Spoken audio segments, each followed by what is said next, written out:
All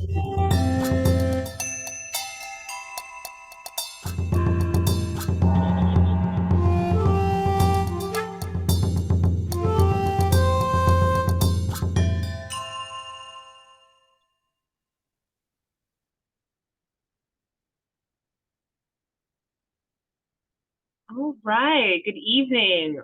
Welcome and thank you for joining Gateway Korea Foundations for our March webinar event and for the first film of the 2023 film series. And tonight we're going to be discussing the film Chosen. For those of you joining us for the first time, GKF is a nonprofit whose mission is to inspire cross-cultural appreciation and understanding among the American Midwestern Heartland community in connection with Korean arts and cultural experiences. The board of GKF set a courageous goal to champion transformational change by delivering 250,000 inspirational connections with Korean culture by the end of 2025. One of the ways we achieve that goal is through these webinar events, so thank you all so much for being here tonight. This evening, we are very lucky to be joined by the filmmaker and director of Chosen, Joseph Juhn. Joseph is a lawyer-turned-filmmaker with passion for diasporic narratives. Chosen is his second documentary, which tells the stories of 5 Korean Americans who ran for the United States Congress in 2020. Joseph's first feature documentary, Geronimo, a film about a Korean Cuban revolutionary, opened in theaters in Korea in 2019 and sparked a nationwide discourse on the concept of the Korean diaspora.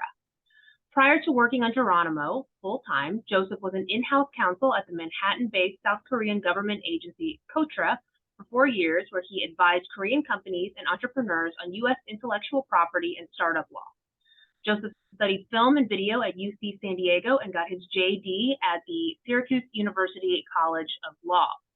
Tonight's event will be moderated by GKF board member Kelly Famuliner. Kelly is an instructor at the Asian Affairs Center at the University of Missouri. Prior to joining the AAC, she served on Ragtag Film Society's Community Partnership and Education team for 5.5 years.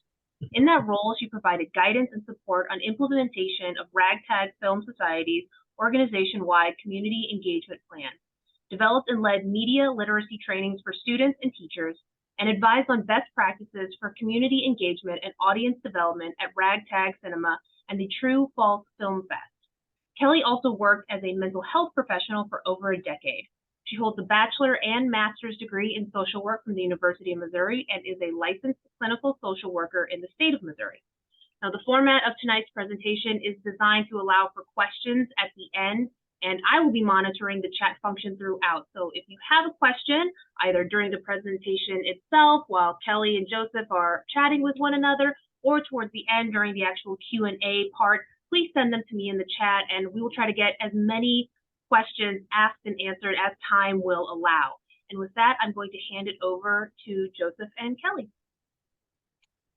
Great. Thank you so much, Liz. Yeah, so I'm going to start by, I want to jump into the film, but before that, I'm going to kind of jump a little bit into our bios, because as Liz was reading them, I was kind of reflecting on how I took an interesting trajectory from social work into film. And you also had an interesting trajectory from being a lawyer into becoming a documentarian. And so, you know, I can see those connections in both of our professions and how that relates to film and just being really interested in the human experience and, you know, what that looks like. But if you could just kind of share with us a little bit about how you became a filmmaker.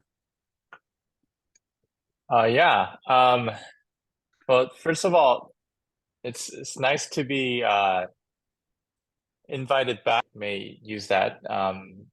It was visiting University of Missouri. I think the fall of last year was truly a joy for me, especially after realizing the very rigorous and enriching program that you guys have revolving around Korea and the chorus relations, which I had not known previously, gave me a lot of joy just knowing that there's a place in the Midwest that has such a special focus on Korean studies and Korea studies.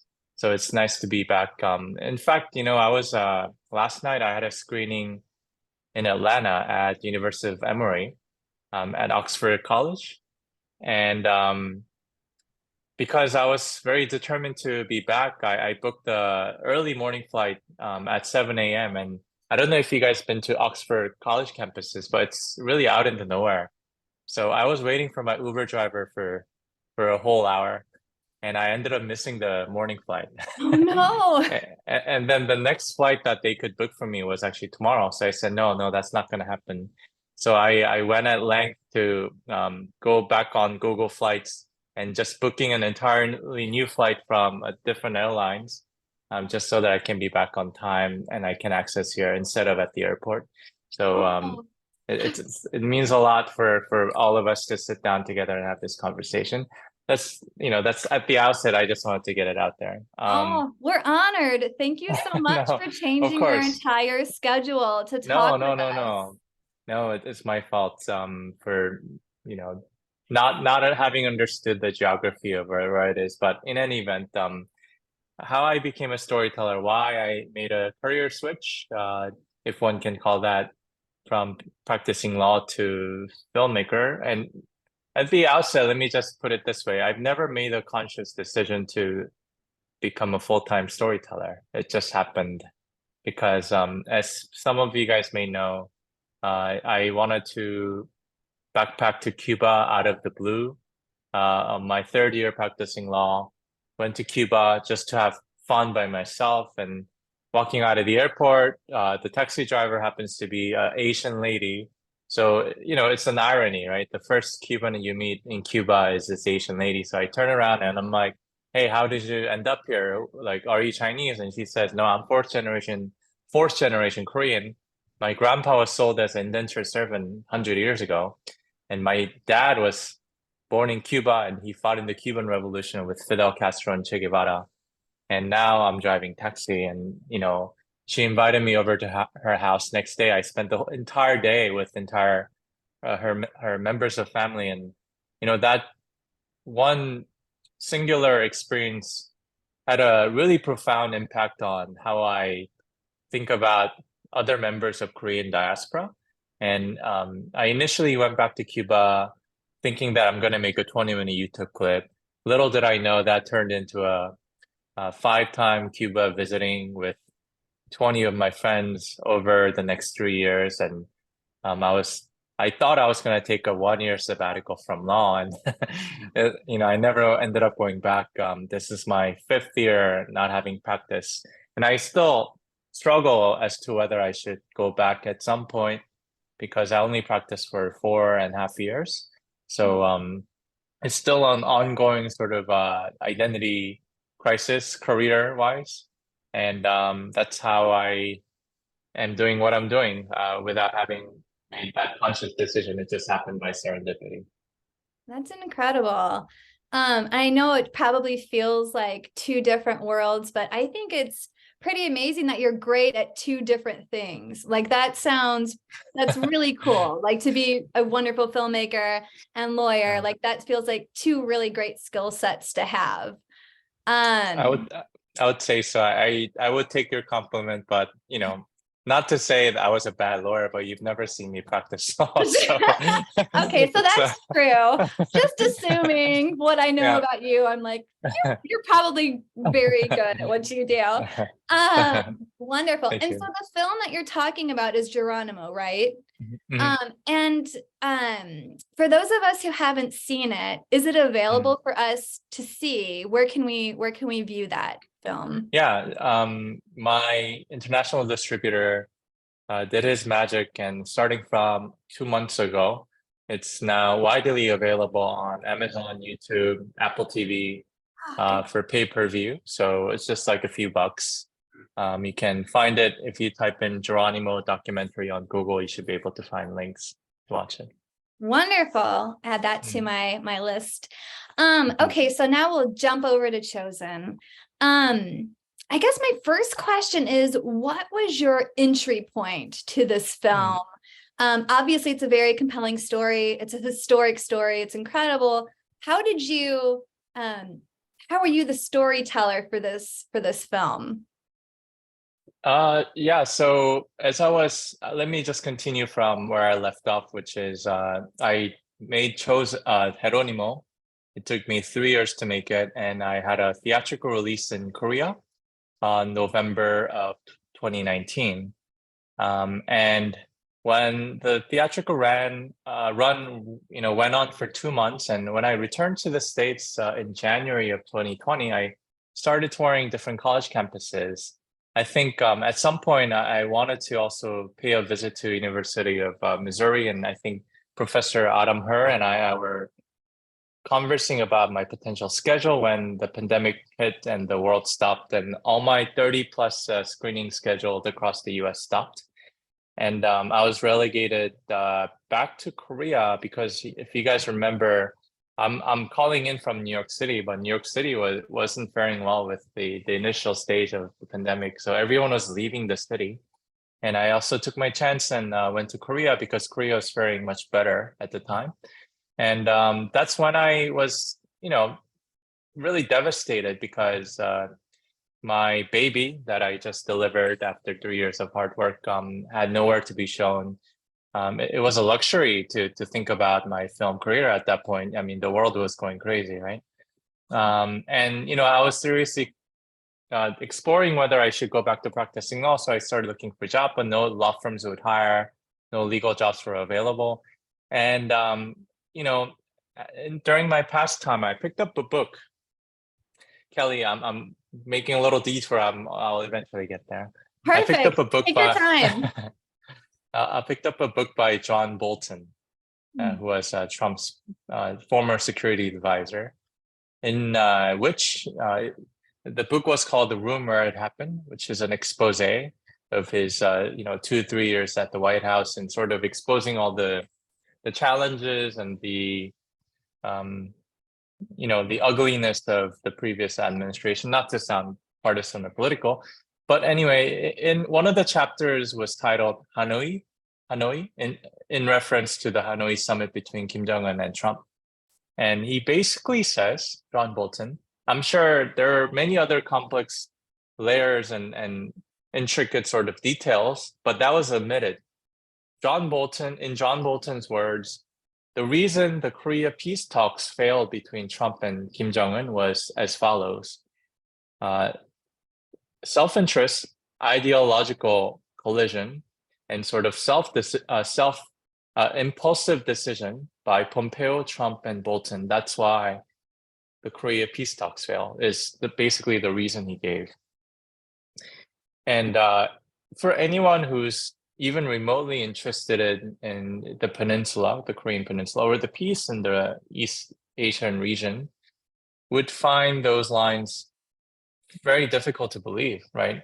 You are talking about the fate of an entire region, a country literally being dictated by the decision maker, uninformed decision makers, as a result of their sort of impulsive decision.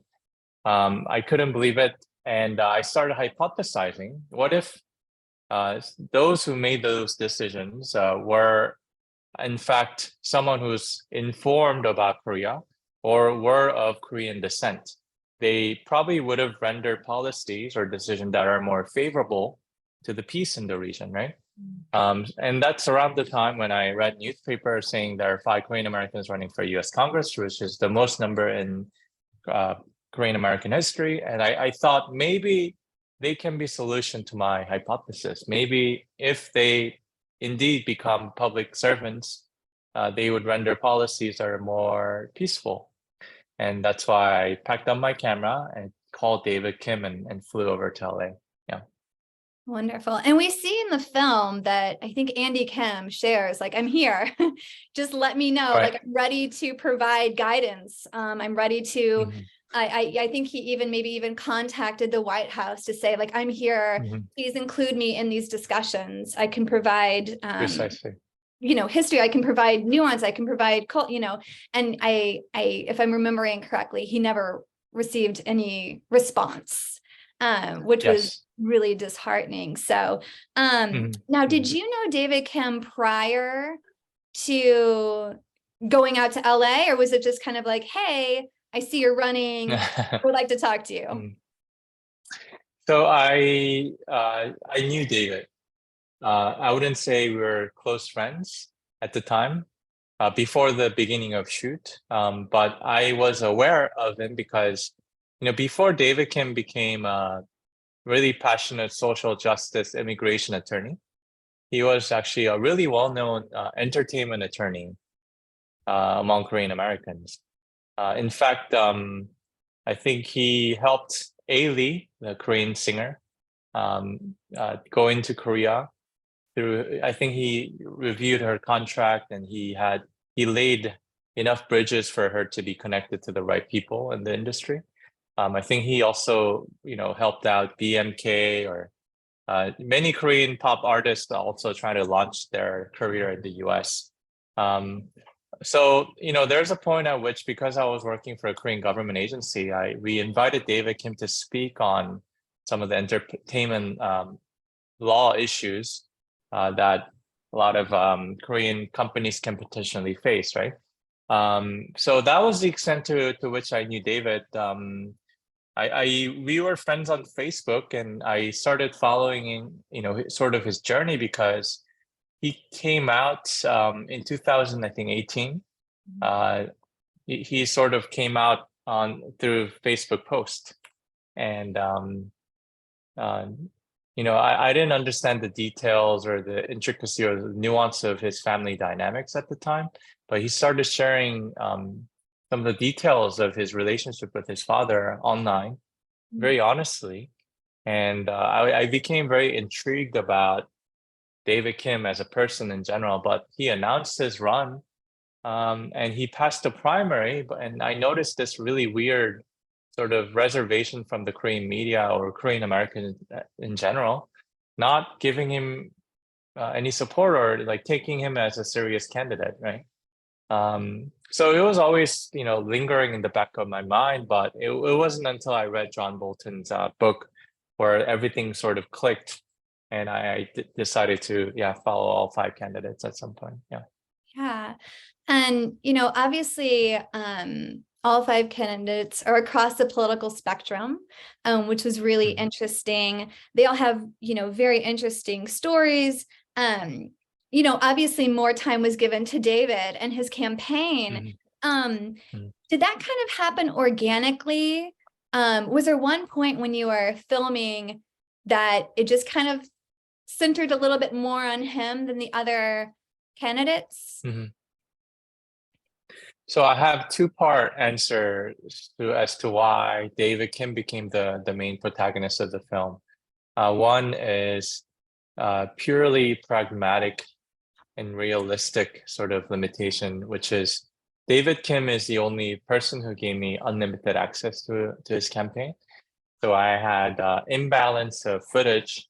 For instance, I had close to, I think, 150 hours footage of David Kim alone, whereas maybe all the other 4 candidates combined, it was maybe 30, 40 hours at max, right? So there's an imbalance of sort of the material or the sources that you could work with to develop a character, right? So that was sort of the main practical reason. But more importantly, more substantively, I think I edited this film for a whole year with my editor, and if we really wanted it, we could have evened out the length for each candidate evenly, right?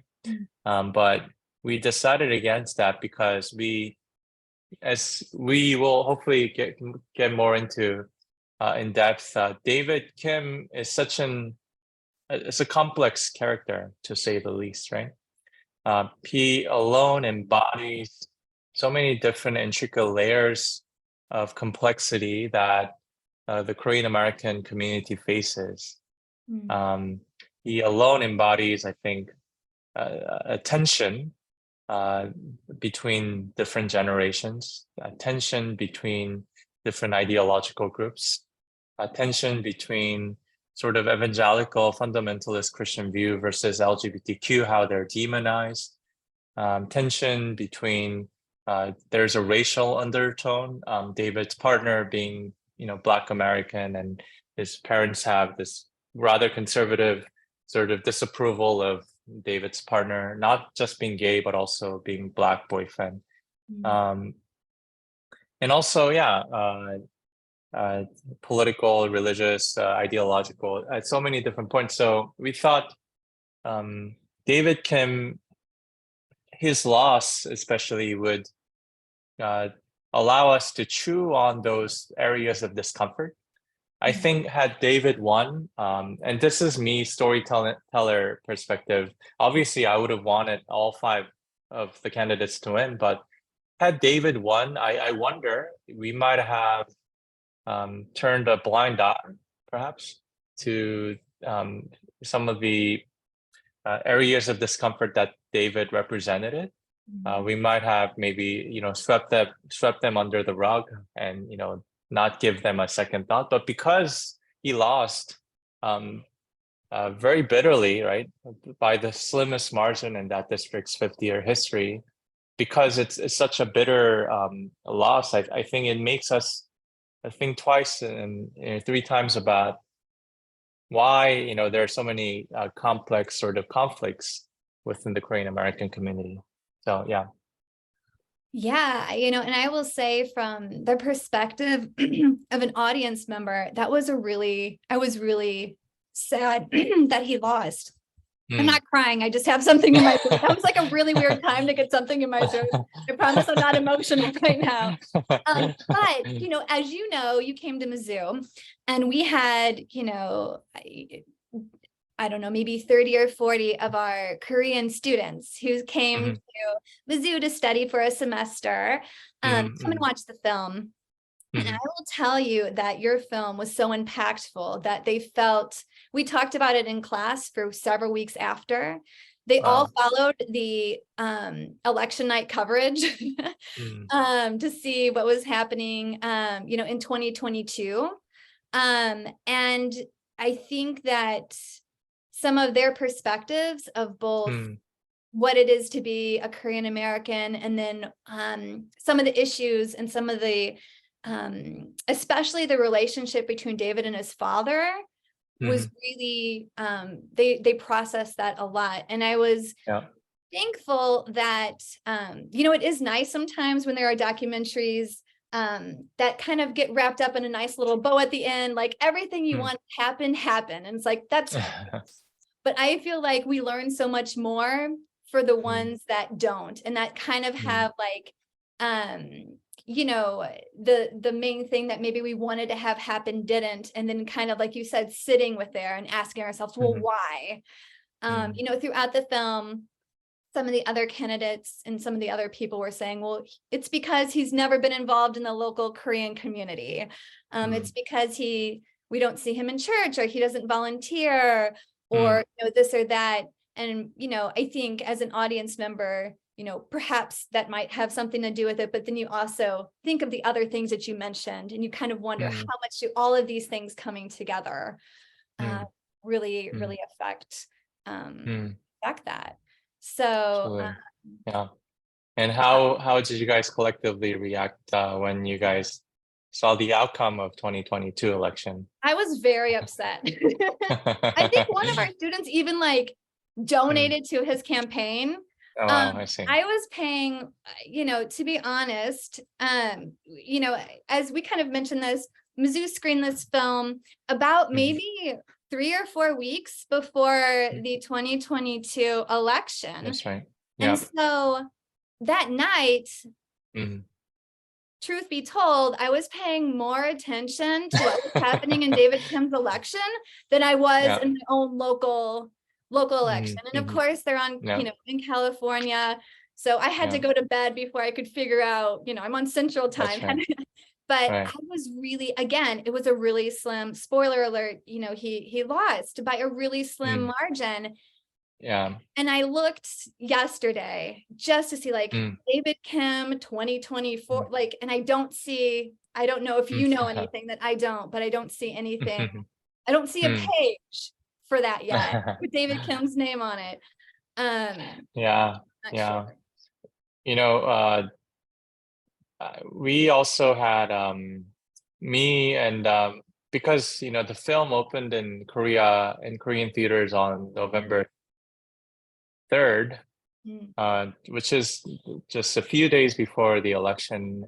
We thought it would be a great idea, presuming that David would win, to invite David over to Korea, me and several friends of mine, along with my distributor. So we did invite David Kim to Korea. And this was a time when, they were still counting votes, and David was only down several thousand votes. And we were all praying for the miracle, but David got on the flight not knowing what the outcome's gonna be. And I think a day or two after he arrived in Korea, they called a race, right? So just imagine being in Korea with David, watching Chosen together. And our initial sort of wishful thinking was that he would win, and this will be a great homecoming for him. But it went the opposite way. Of course, the silver lining is because whoever that watched the film deeply empathized with the struggles of David. We had packed theaters where David and I were speaking with the audiences after the screening, and David got the warmest sort of applause and the encouragement and the blessing from the audience. So in turn, everything worked out because David really had a healing experience in Korea despite the loss. And so that was an emotional journey of its own, right? What happened in the aftermath of the 2022 election. Yeah. Yeah. And that was something that, we kind of talked about. I mean, we didn't know that David Kim was maybe going to be going to Korea. We knew, I think you had mentioned that the film was going to be, you were going to Korea within the next couple of weeks.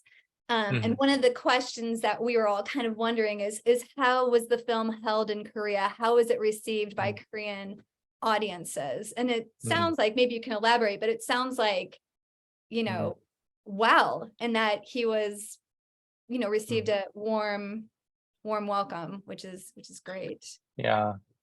I have really complex emotions when we think about our Korean theatrical release. Obviously, every screening that we had with David Kim, I think about 4 or 5 screenings that he attended personally, were all absolutely fantastic. The ones that make me a bit complex with my emotions were some of the earlier showings. And, I don't want you to misunderstand. I'm not talking about this as a way to sort of justify the box office score in Korea. But, very unfortunately, and, Chosen not doing well theatrically in Korea is such a trivial issue compared to what had happened. But several days before the opening of Chosen, the Itaewon Stampede tragedy happened, literally just 2 days before. And, South Korean president at the time, designated that week as a mourning period. And so I think, last year, entire year all put together, that was the lowest sort of the week where, people didn't go to theaters at all. I mean, who would, right? I wouldn't myself.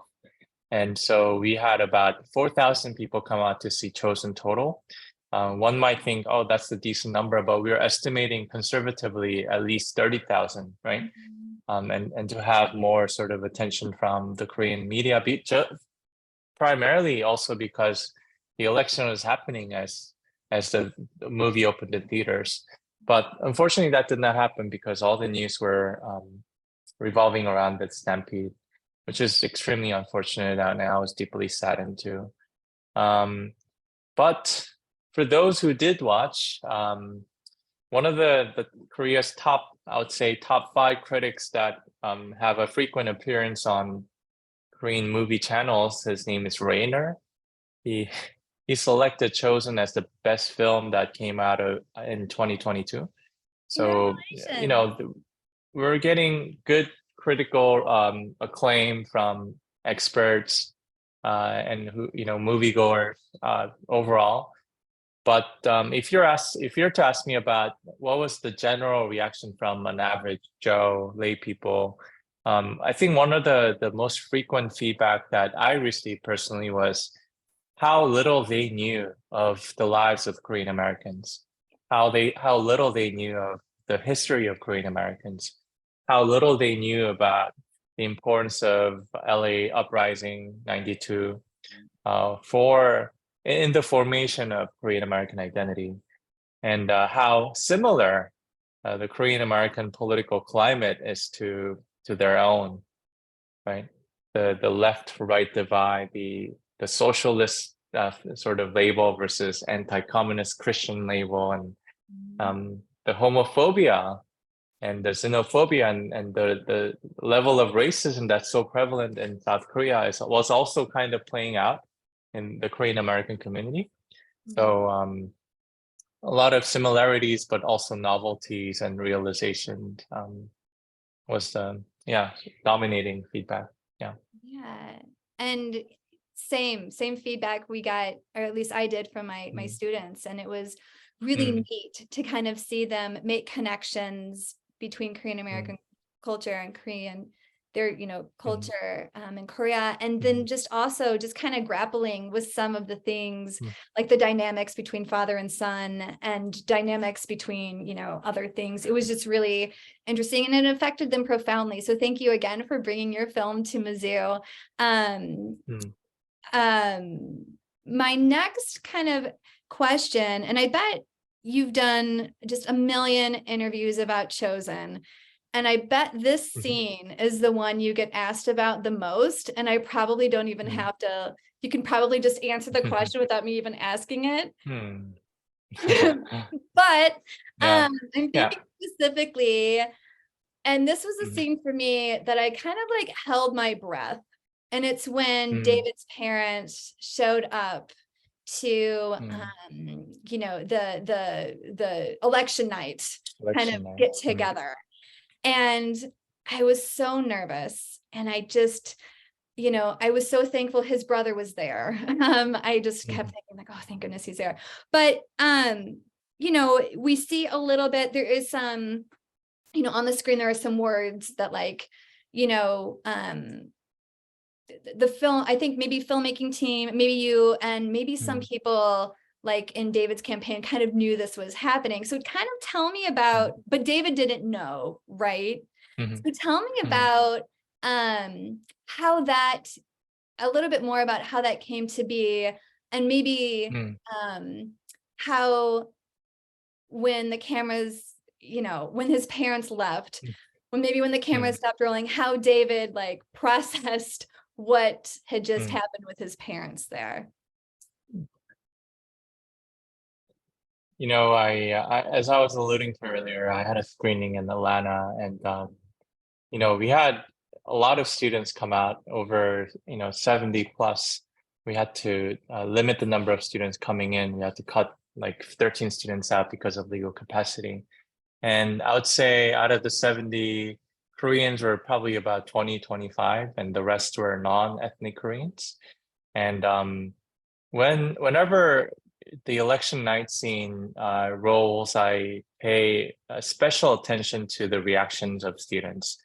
And whether they were Korean or not, I think everyone was holding their breath. And the reaction was very authentic and very visceral when the dad starts preaching the gospel to the volunteers. This is a tough thing to talk about personally, because now everything's resolved. Obviously, it's been more than 2 years, but at the time, because David was solely focusing on the campaign itself, whereas I was running around interviewing everyone around him, his family members included. I asked the parents in confidence whether it would be desirable for them to be on the election night with David Kim, with their son, and resoundingly they would say yes, right, as long as he's okay. I would speak with David's older brother to see what he thinks of this idea of reuniting David with his parents, under the condition that at least for that night, they would let their guard down and just embrace their son as who he is, right? To which the parents gave me, just undoubted, just absolute confirmation and promises over and over, because without that condition taken care of, I would never fathom inviting them over, right? Right. And David's partner, we asked for his thoughts and permission, and to which he said it would be okay as long as the parents wouldn't start a scene. And all the volunteers, key volunteers, all of us thought, even if it's not about my own vanity as a storyteller, they would love to see, whether David win or lose, him lovingly unite with his parents and just their walls break down. That's the kind of Hollywood ending that we all wanted to see. So, it sort of happened as a surprise on our part, only good intentions. But because this is a documentary, it's not a scripted content, everything went exactly the opposite. Right. And, luckily we had a couple other camera folks who were filming, because they wouldn't understand David's father speaking Korean. But I was also filming David and his father with a close-up with my own camera. The father, when he started spreading the gospel, I had to drop my camera because I was in utter shock that he would not uphold a lot of the confirmation and the promises that he gave me. Luckily, that scene was still captured because my two camera people didn't know what he was saying, and they thought it would be a nice thing to capture. David was very upset, rightfully and understandably so, that he was not informed about their coming. And next day he turned around and said, "Hey, it's okay. I forgive you, and it's okay. Now, it's kind of nice that my parents are here." But at least in the heat of the moment, he couldn't believe that his dad would just come and sabotage a night that was supposed to be a celebration for all. And so, I was deeply sorry to David for having contributed to the conspiracy of inviting the parents over. So that's sort of behind the curtain kind of talk that I'm happy to talk about now, with a smile. But at the time, we were all really devastated and felt deeply sorry for David. Yeah. I thought that David was brilliant. Like, I don't know if I would have had the wherewithal to handle it like he did in that situation. And even just he was so used to it, right? That's true. I mean, as much as he resented what was happening, he was very used to it. He knew how to handle his dad. So when David's dad initially asked me to translate, do the interpretation of what he was saying, and David said, "No, Joseph, you're gonna do a verbatim, word to word translation. That's not gonna work. Let me take care of it." And he just took him back. So he saved the scene. He saved the scene for he knew all of us. what he was doing. Yeah. I have I don't know, 15 more questions, but we don't have time for all 15. So I'm gonna maybe ask 2. In the meantime, anyone who wants to ask a question, please feel free to put it into the chat. My first question is probably my favorite question to ask filmmakers. As we know, a lot of documentary films include hundreds of hours of films. Like David Kim alone, 150. But the finished product is around 90 minutes or so. Or if it lands on PBS, it's 75 minutes, and you have to make edits, whatnot. What is there a scene, or is there an event, something that happened that you just couldn't get into the film? Maybe it took place in the editing process where it didn't quite fit with the narrative arc, or there wasn't enough time. Is there something that you wish you could have included in the film that didn't make it in? Or did everything make it in that you wanted it to? People generally say by the end of a filmmaking process, you will likely have divorced your editor, because Yeah. what editors think is a good direction and what I think is a good direction always comes into collision, right? And and there's also saying, which is a quote that my editor shared with me. A very brilliant Asian American editor. She edited a film called Free Chosoli as of the most recent film. She said the role of an editor is to bring a film from 1 to 10, right? Yeah. In terms of a completion level, right? 10 being the complete film, 1 being just the raw like footage. And so when she said that in class, one of the students raised her hand and said, "Then what's the role of the director?" And this is what she said: the role of the director is to bring from 0 to 1. So which I thought was a brilliant sort of characterization of the role of editor and director. And then arguably, I think editor is probably the most important role, maybe other than or as equal as director in documentary, in nonfiction world. In fiction world, it's different. Writing is very important. So you shoot according to the script, you edit according to the script, right? So it's more of a technical job. But as for documentary, much of the story gets told in the editing room.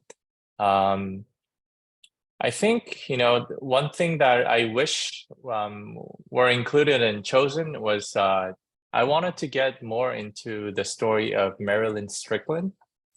But I unfortunately couldn't primarily because of the pandemic issues. I always thought it would be amazing if I had interviewed her mother, because I wanted to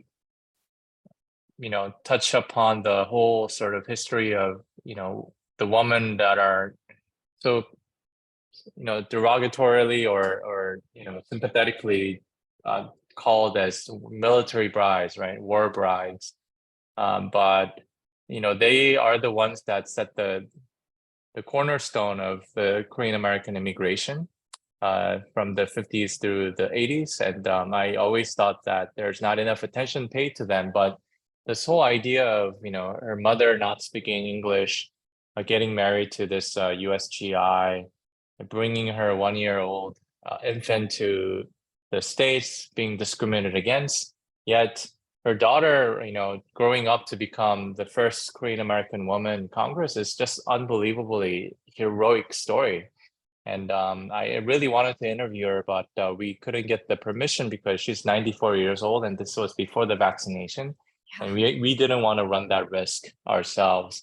Very unfortunately, though, she passed away 6 months ago. Oh.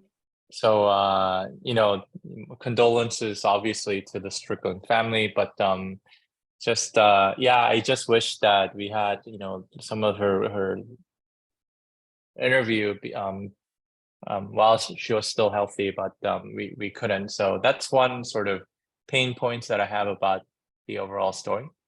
Yeah. Yeah. And, I remember when I was watching your film and, when she's getting sworn in and she's wearing her hanbok, I remember watching that live. And, Wow. I think I've told you this, but our youngest is third generation Korean American, and she was 1.5, so probably wasn't picking up much of what was happening on the TV. But I said, "Cece, look, this is amazing. Look at this moment." And seeing that in your film brought tears to my eyes, just thinking of that type of representation, in government, and knowing that she'll never know a time where it wasn't possible for Korean American women to serve in the U.S. government, I think is really, really cool. Absolutely. Yeah. And so another question I have is, in the film, you did explore a lot of about Korean American history. We talk about immigration to the U.S., the LA uprising and the profound effect that had on the Korean American community, which, I think as I'm watching it with my husband, and, we were maybe like 8 at the time. And so we didn't know a lot about the LA uprising besides what was on TV and the kind of the focal points. And so we learned a lot about how it affected the Korean American community. Honestly, a little through your film, and then did some more research and just kind of figured out all those pieces. But that's explored in the film. The Korean War is talked about. But as a whole, the film is really about this kind of portrait of 5 Korean American candidates, again, that fall across the political spectrum. What are things you hope the audience takes away about like the present day Korean American experience? And you kind of talked a little bit about this when you went to Korea in terms of the the connections that people were making. But what is something that you would hope people would kind of learn about Korean Americans and the current experience in the U.S. and how that has shifted and maybe changed over the years, or not? I'm not sure if I can sort of generalize the complex nature of the community, but I'll do my best, at least from my perspective, which is, Chosen had a world premiere at Jeonju International Film Festival in May last year. And one of the professors that came to watch the film during Q&A said this. He said, if you are to narrow down the modern Korean history into 2 keywords, it will be the battle of framework between communism and Christianity. This is such a loaded statement. I mean, honestly, there can be a semester course surrounding this very topic. The battlefield, a framework of a battle of framework between communism and Christianity. And the genesis of this sort of divide can be traced to the early days of the independence fighters. Some of were westernized, sort of Christian missionary taught disciples with sort of elitist sort of educational background who studied in the U.S. versus those who are sort of opening their eyes to this idea of, wow, we're actually equal with the Yangbans, the upper echelon of, the higher class. And, there's this called the Russian Bolshevik movement, where we're supposed to be all equal, one human being. And so there is a constant clash from the very get-go. And what the professor was saying is that very rhetoric of this division between sort of the socialist and versus the evangelical worldview continues to dictate the election results of the Korean presidential election. And that's exactly what had happened last year too, was one side was being sort of painted as this North Korean sympathizing, communists versus the other side being this elitist sort of, westernized, blindly Christians, right? The reason I'm mentioning this is because I think Korean American community is also subject to that division, that very worldview, right? And I've always wondered, what's the middle way? Even if you see, David versus his father, or if you look at Michelle Still Park versus David, they fall into that sort of, that trap, right? So that's one thing I wanted to mention is Korean community, Korean American community, it very much sort of relives that same rhetoric after 150 years of their modern history. Yeah. Wow. Yeah. Thank you so much for that. And I see Liz is saying that we have some questions Sure. from the audience. Is it okay if we turn it over to some of them as well? Please. Okay. So the first question that came in is about David Kim, who he ran in 2020 as well as 2022, correct? Okay. Yes. And the question is if you could elaborate more about his campaign in 2022, and if you saw if he was able to get any more media attention or support, I guess, in his subsequent campaign, or did you see a difference in his campaign style or support from the community in general? Just sort of what do you think differences may have been between the two campaigns? Yeah. First of all, just to summarize David's 2022 campaign outcome, he lost the second time around by mere 3,000 votes, which accounts to roughly 2 percentage points. On the first election, 2020, he lost by 6% and over 10,000 votes. So you can see how close and how bitter the second results must have been to all of us, and especially to David. It was very different because second time around, there was a community-wide support from Koreatown.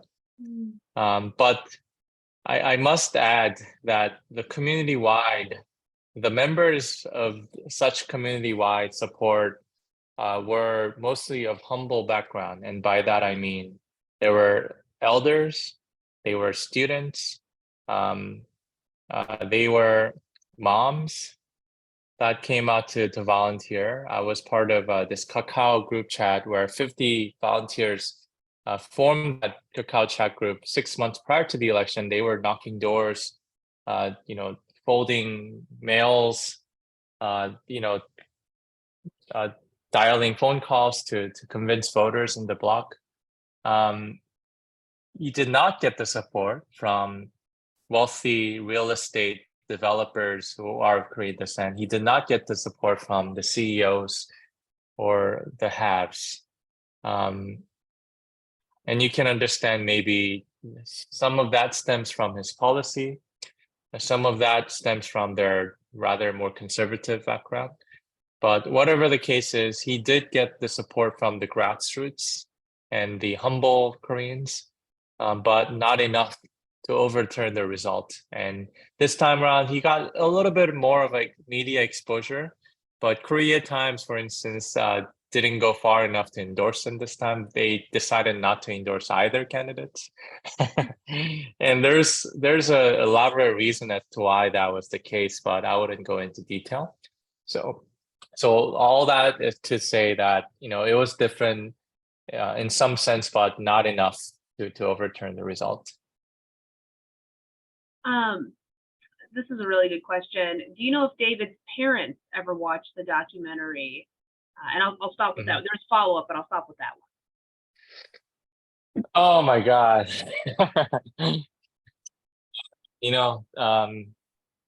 I don't know how much I can share. They have watched the film, and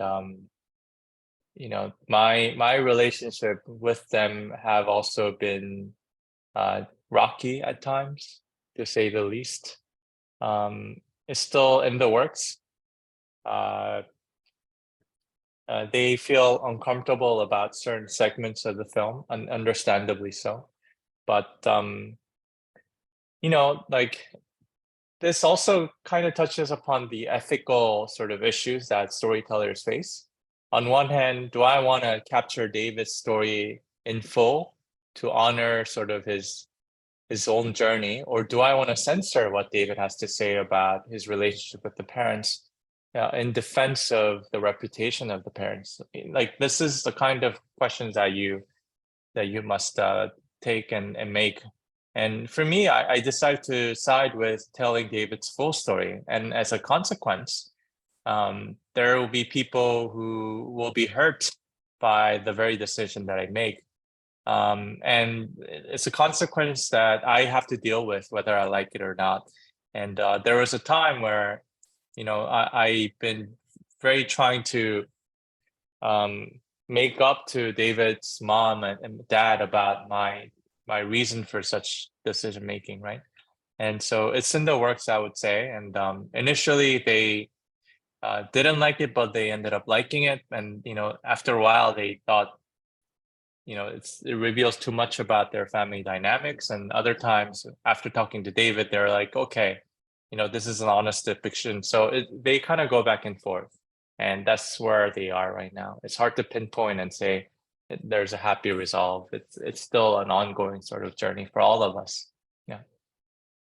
A comment that came in was great film and fascinating story. The question is, were any of the candidates Korean adoptees? Because it didn't appear so. And this person says, it makes me wonder why they are not represented in the political scene, as opposed to people who have native Korean parents. And I don't know if you have any insight into adoptees versus, first or second generation Koreans, and just how they are accepted into the political landscape based on your work with the film. Yeah, I mean, it's a difficult question because I do not know of any Korean adoptee who has political aspirations or who has run their campaign. My assumption, educated guess, would be that although some Korean adoptees are actively involved in the Korean American community, oftentimes adoptees tend to have their own sort of selective group among the Korean adoptees, and they always, they make a genuine effort to sort of merge into or to get involved with the Korean American community, but that has not been easy. I know several adoptees have tried that. And to get a community-wide support as an adoptee from the Korean community, I think would also be very challenging because of the language barrier and whatnot. I think we've long past the time of having like any sense of pity or sympathy towards adoptees. I don't think that happens to be the case. And if anything, I think, there's more, they intrigue our curiosity as to how their identity formation has developed over time and things of that nature. But I would love to get to know more adoptees who have political aspirations. I know a lot of Korean adoptees in the entertainment world and other sectors, but not in the political realm. Yeah. Someone, Sun Kwan mentioned in the chat that actually we have a Missouri State Representative, Emily Weber, who's from Kansas City. She's a Korean adoptee, and she's in our state legislature. And also, just quick humble brag, I'm friends with her on Twitter. She's very cool. Very cool. So yeah. Now I learned something new. Yes, yeah. Thanks for highlighting that. Yeah. So the last question I want to ask, just because we're running short on time, and I apologize to everyone if I couldn't get to your questions. I just said we want to be respectful of everyone's time, but also Joseph, are you working on any future projects? Do you have any aspirations or something that you're interested in making a film about in the future, or just anything to plug? Well, the biggest project for me is my wedding in May, which is in 6 weeks. So the biggest project of my life, in fact. So I'm just getting geared up for that. But I think I might have briefly mentioned this, but if there is enough funding or grants with which I can work on my next project, it will be about this one Korean American doctor who's been working in North Korea for the past 14 years, treating kids with disabilities in North Korea. He had some extremely profound sort of accounts and episodes that he had to share with me, and he immediately won my heart. And I told him, as soon as North Korea opens their border again and you can go back and you can invite me over, I'll be more than happy to make that possible, because he really wants to humanize the folks in North Korea. So that will be my sort of ultimate dream come true project at some point. All right. Well, we are right at 8 p.m. and so I've pulled my little PowerPoint back up. So Joseph, thank you so much for joining us this evening. Kelly, thank you for moderating.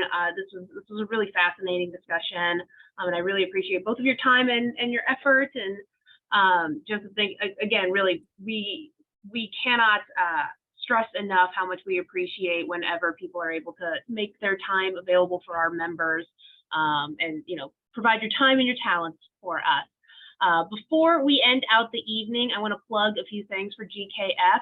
Next month, on April 20th, we'll be hosting another webinar to discuss temple stay at Tongdosa Temple.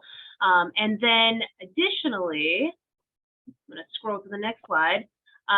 In June, we have our Dano Festival, which will be collaborating with the St. Louis Art Museum on.